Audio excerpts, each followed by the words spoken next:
Hey, Celtics Nation. Let's dive into the latest action from the Boston Celtics, because there's a lot to unpack after that roller coaster of a game. The first half was exactly what you wanted to see from this team. High energy, sharp execution, and crisp ball movement. Scoring 21 points in the opening quarter and 15 in the second looked like Boston was setting the tone, establishing control, and building momentum.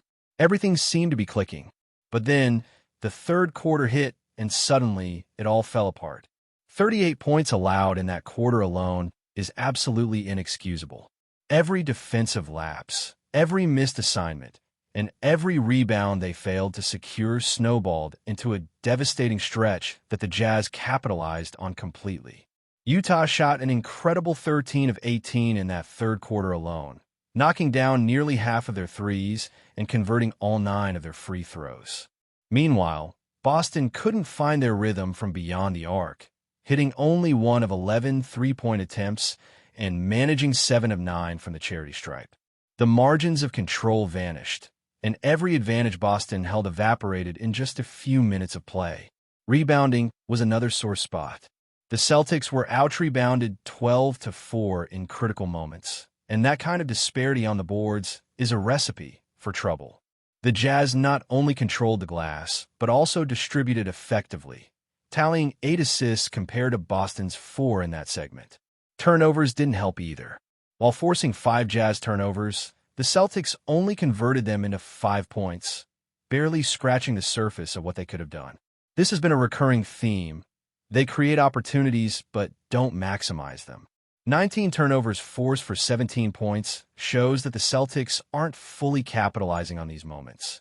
And that gap between potential and execution can be the difference between a win and a loss. On the other hand, Boston committed 10 turnovers yet gave up 16 points. The imbalance in points off turnovers alone illustrates a larger inefficiency that the team needs to address immediately. It wasn't just the defensive lapses in turnover management. Fouls also played a significant role in their struggles. The Celtics kept committing unnecessary fouls, and while they managed to stay competitive on second-chance points, the Jazz were getting nearly as many opportunities from offensive rebounds as Boston could manage defensively. Utah's offensive rebounding percentage sat an alarming 41.7%, making Boston's defensive rebounding look even worse at 58.3%. That number alone paints a stark picture of the defensive issues on display. Even though the box score might look okay on paper, 15 offensive rebounds for Boston compared to 10 for Utah, the quality of defensive positioning, contesting shots, and securing boards consistently was clearly lacking. The Celtics allowed shots they should have challenged better, and their inability to hold a strong base during crucial moments was costly. One glaring example came late in the game, when Jaylen Brown was tripped and no foul was called. While that could technically have swung the final outcome, it's important to emphasize that the Celtics lost this game long before that moment. Poor defensive execution, lack of rebounding, inefficient shooting, and turnovers had already set the stage for a loss. Jaylen Brown put in an incredible effort, but even his performance couldn't fully overcome the accumulation of mistakes. Free throw opportunities are never guaranteed in clutch moments, and relying on a single call would never absolve the team's deeper flaws. Namish Kada's performance illustrates the broader struggles of the Celtics frontcourt. While he had moments of promise early on and contributed to the initial run, his positioning and base on the court left much to be desired. At a critical juncture, when securing a rebound under the basket could have extended the game or set up a potential comeback, Kada was pushed off position entirely. A strong base and low stance are fundamental in boxing out, yet he struggled to maintain that stability, highlighting a larger issue in the Celtics' rebounding strategy. Across multiple games this season, Boston has shown that their big men are not consistently strong on the boards, which forces perimeter players to compensate and often leaves the team vulnerable.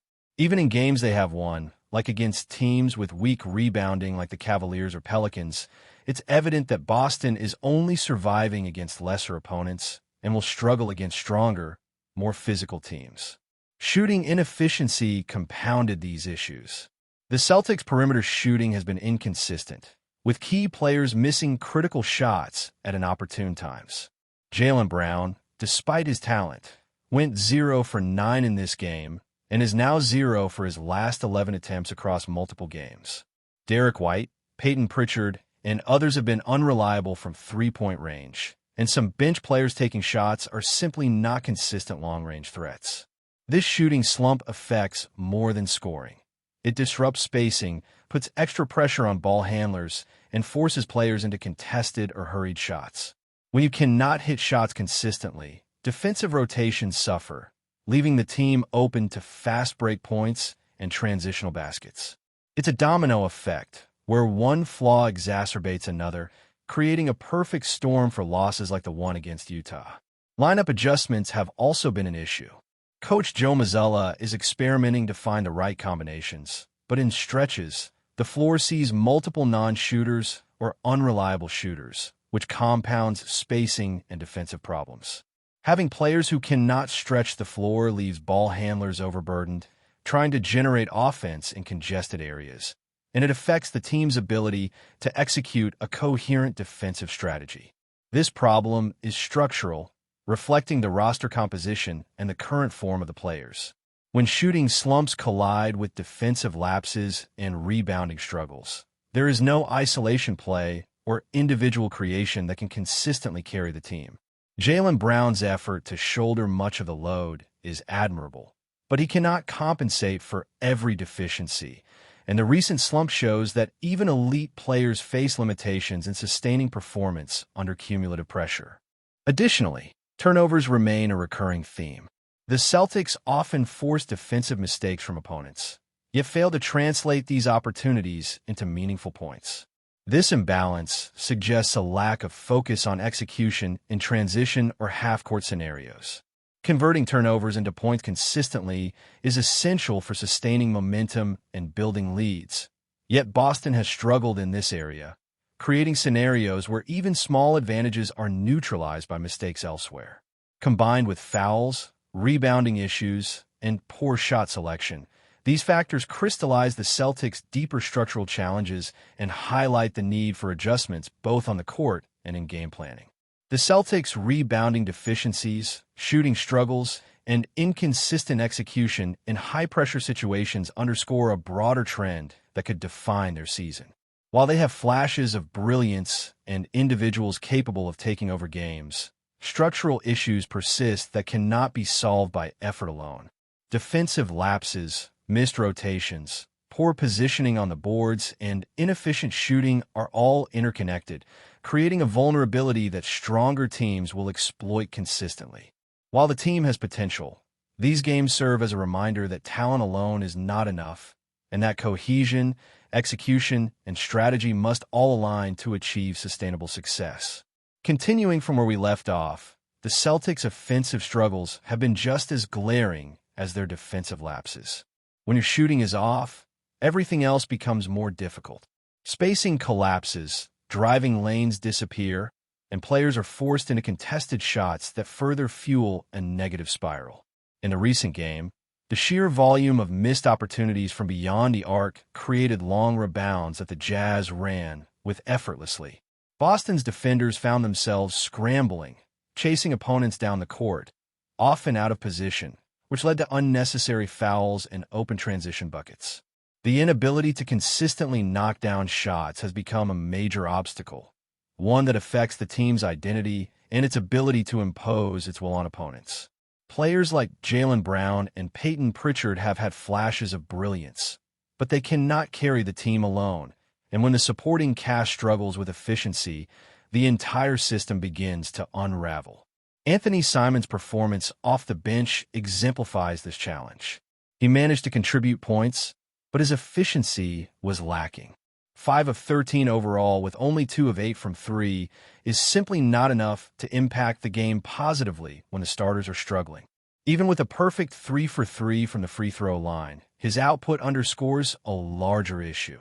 The Celtics need more reliable scoring options beyond the core stars. Every missed three-pointer creates defensive instability, and when multiple players are failing to hit shots in the same stretch, the opponent's defense can collapse into the paint, clogging driving lanes and contesting every shot attempt. This is not a temporary issue that can be ignored. It is a systemic flaw that Boston must address if they hope to contend consistently against top-tier teams. The front court continues to be a liability in critical moments. Numishkata, despite having positive contributions earlier in games, repeatedly demonstrates weaknesses in positioning, base, and control. Boxing out is fundamental, yet under pressure, he often struggles to maintain stability. Against stronger opponents, these gaps are magnified. Defensive rebounding, securing position under the basket, and contesting shots are the hallmarks of a reliable big man, but inconsistencies in these areas have cost the Celtics dearly. Even when the team manages to create second-chance points for themselves, failing to limit the opponent's offensive rebounds negates much of that advantage.